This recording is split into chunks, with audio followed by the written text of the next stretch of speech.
আমি আপনাকে ভালোবাসি শেহজাদ ভাই, প্লিজ এবার আমায় ফিরাবেন না। আমি বড্ড ভালোবাসি আপনাকে। আপনি ব্যতীত অন্য পুরুষের স্নায়ুত্ব কল্পনা করতে পারি না আমি। শেহজাদ নড়েচড়ে বসল।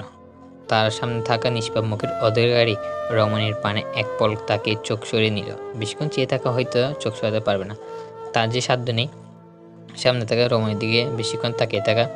কী হলো শেহজাদ ভাই, কথা বলছেন না যে? আমি আপনাকে ভালোবাসি, এটা আবেগকে এ বয়স একটু আটটু হয়ে থাকে। ইনশাল্লাহ ঠিক হয়ে যাবে, ভেবো না। পড়াশোনায় মনোযোগী হও। ওয়ালিমা রেগে গেল। চোখের রশ্মিকণা টুকটুক হয়ে আছে, হয়তো বৃষ্টির মতো যখন তখন ছপ করে নেমে পড়বে। ওয়ালিমা রাখলো বটে, কিন্তু নিজেকে শান্ত করার প্রচেষ্টা চালিয়ে গেল। আপনি এমন কেন শেহজাদ ভাই? একটু ভালোবাসলে কি হয়? আমি কি এতটাই দেখতে খারাপ? শেহজাদ তাকালো ওয়ালিমার দিকে। ওয়ালিমা আগুন সুন্দরী এক কথায়, যেমন ফর্সা তেমন গঠন। এই মেয়েকে দেখলে কেউ একবার চোখ সরাতে পারবে না। কিন্তু শেহজাদ নিরুপায়। সামনে রমণী তাকে ভালোবাসলেও সেই কাছে বন্দি করে রাখতে পারবে না। ওয়ালিমার রূপে যেমন আগুন সুন্দরী, গুণও সেই অন্যরকম। তুমি বুঝছো না ওয়ালিমা, এই পরিস্থিতির মাঝে তোমার বিয়ে করা আমার পক্ষে সম্ভব না। তোমার আব্বু কখনো মানবে না, আর না আমার। তোমার ভাই জানতে পারলে সমস্যা হয় ওয়ালিমা। শেহজাদকে আশ্বত পানি পেয়ে ওয়ালিমার চোখে একটু টুপ করে পানি গড়িয়ে পড়ল। ওয়ালিমা দু হাত অশ্রু মুছে দ্রুত নিল। শেহজাদকে সে নিজ চোখে অশ্রু দেখাতে চায় না, তাই তাড়াহুড়ো করে মুছে ফেললো চোখের অশ্রু কোনাগুলো। শেহজাদ দেখেও এমন বারণ করলো যে সে কিছুই দেখেনি। শেহজাদ ভাই, আব্বু আর আপনার ফুফার এই রেশারেশির জন্য আমি আপনাকে গ্রহণ করতে পারবো না, তাই আমি একটু শান্তি চাই শেহজাদ ভাই। আর কত? আপনার বুকে মাথা থেকে শান্তি সারা জীবন থাকতে চাই। ওয়ালিমার কণ্ঠে অসহায়িত ছাপ, কিন্তু তবুও শেহজাদের মন গড়ল না। শেহজাদ নিশ্চুপ নিরুপায়, দৃষ্টি তার অন্যদিকে। ওয়ালিমার নিষ্পাপ মায়াবী মুখের দিকে তাকাতে চায় না শেহজাদ। সে মায়াও জড়াতে চায় না। মায়া বড্ড খারাপ জিনিস। ওয়ালিমা কিছু বলতে না দেখে সাড়া দিয়ে বলল, তুমি চলে যাও ওয়ালিমা, এখান থেকে। কেউ দেখলে ব্যাপারটা বিস্তৃত হয়ে যাবে। আমি চাইছি না তুমি আমার সাথে এভাবে দেখা করো। গ্রামের লোকজন উল্টাপাল্টা ভাববে, বিষয়টা রুটিয়ে দিবে। তোমার ভাই জানলে ব্যাপারটা আরও বিস্তৃত হয়ে পড়বে। শেহজাদ ভাই, ভালোবাসা এত যন্ত্রণা কেন বলতে পারেন? আমি কোন এই যন্ত্রণায় ভুগছি? ভালোবাসা কি তবে ভুল শেহজাদ ভাই? ভালোবাসা ভুল নেই ওয়ালিমা, তবে ভুল মানুষটাকে ভালোবাসা ভুল। তুমি ভালো মেয়ে, জীবনে অনেক ভালো কাউকে ডিজার্ভ করো। এসব পাকলামি ছাড়ো ওয়ালিমা।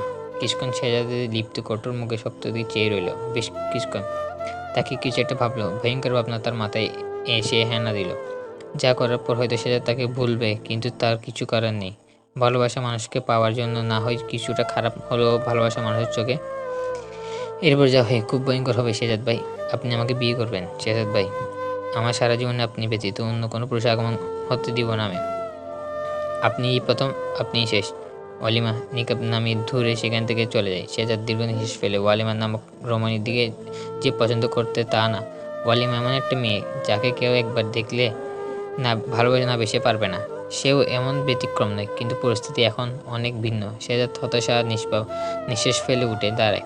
খালি কিটারা ঘেঁষে এলোমেলো পায়ে দাঁড়িয়ে যে নিজের বাড়ির উদ্দেশ্যে। ওয়ালিমা এলোমেলো পায়ে বাড়িতে এসেই নিজের রুমে ঢুকে দরজা বন্ধ করে বসে আছে।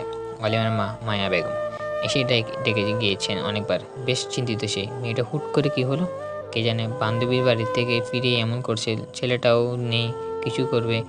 এর মাঝে বাড়িতে প্রবেশ করেন হুমায়ুন শেখ, মায়া বেগমের স্বামী। বাড়িতে ঢুকতে দেখি তাড়াহুড়ো করে রান্নাঘরে চলে যান। শরবত বানিয়ে এনে হুমায়ুন শেখের হাতে দিয়ে বলে, আসসালামু আলাইকুম। আপনি তাড়াহুড়ো বাড়ি ফিরে এলেন যে? হুমায়ুন শেখ শরবতটুকু শেষ করে স্ত্রীর হাতে দিয়ে মৃদু হেসে বললে, ওয়ালাইকুম আসসালাম। আজকে কাজ শেষ বুঝলাম মাইয়া, তাই তো এত দ্রুত আসতে পেরেছি। তা আমার আম্মাজান কোথায়? আর বলবেন না, সে বান্ধবী বাড়ি থেকে এসেই রুমে ঢুকেছে, এখনও বের হয়নি। আচ্ছা তুমি নিজের কাজে যাও, আমি দেখছি কি করা যায়। মায়া বেগম নিজের কাজে চলে যান। হুমায়ুন শেখ কিছুক্ষণ বিশ্রাম নিয়ে মেয়ের রুমের সামনে আসেন। দরজায় অনেকবার খটাখট আওয়াজ করলেন। ওয়ালিমা দরজা খুলে না। হুমায়ুন শেখ চিন্তিত হয়ে পড়ে যান।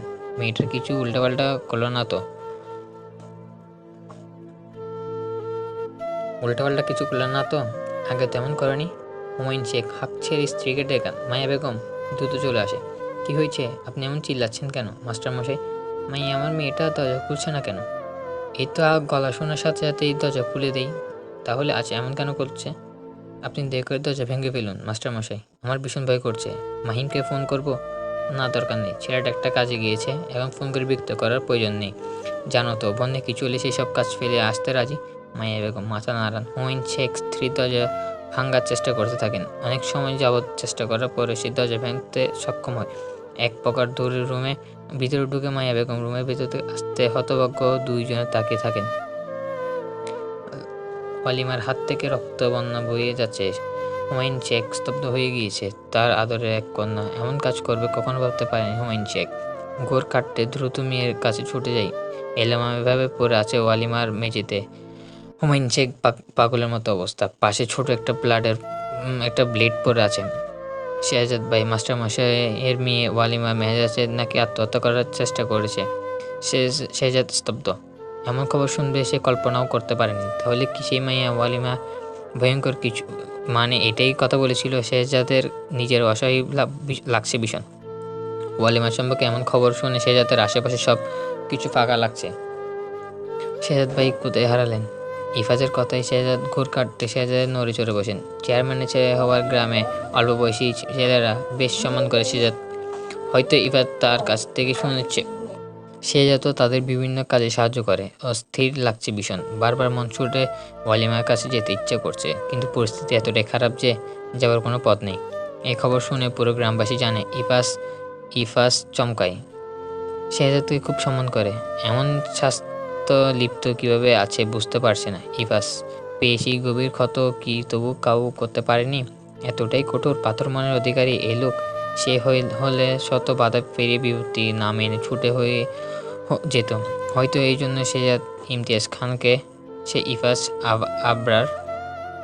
না ভাই, কেউ জানে না। আমাকে তো অন্য বলেছে। সবাই জানে অসুস্থ হয়ে পড়েছে মাস্টারমশাইয়ের মেয়ে, তাই শহরে হাসপাতালে নিয়ে যাওয়া হয়েছে তাকে। ওই কথাটা বলেই সে ছাদ থেকে চেয়ার বসে গা এলিয়ে দিল। ইফাজ সদস্য হলো। ইফাজ শেহজাদকে দেখে চলছে। এতটা কঠিন মানুষ হয়? ওয়ালিমা শেহজাদকে কতটা ভালোবাসে তার প্রমাণ ইফাজ আগেও পেয়েছে। এগুলো কেউ না জানলেও সে জানে, খুব ভালো করে জানে। ইফাজ শেখ ফতো ভাই একই গ্রামে থাকে। ইফাজ নিঃশব্দ স্থান ছেড়ে ইফাজ যেতেই শেহজাদ চোখ থেকে টুপ করে কয়েক ফোঁটা পানি দ্রুত পড়ে, মুছে নেই। শেহজাদ চাঁদের তারা ভর্তি আকাশের দিকে তাকিয়ে বিড়বিড় করে বলে, তুমি সেই আমার শূন্যতা পেয়েছি, যার পুরো পৃথিবী দিলেও পূরণ হবে না।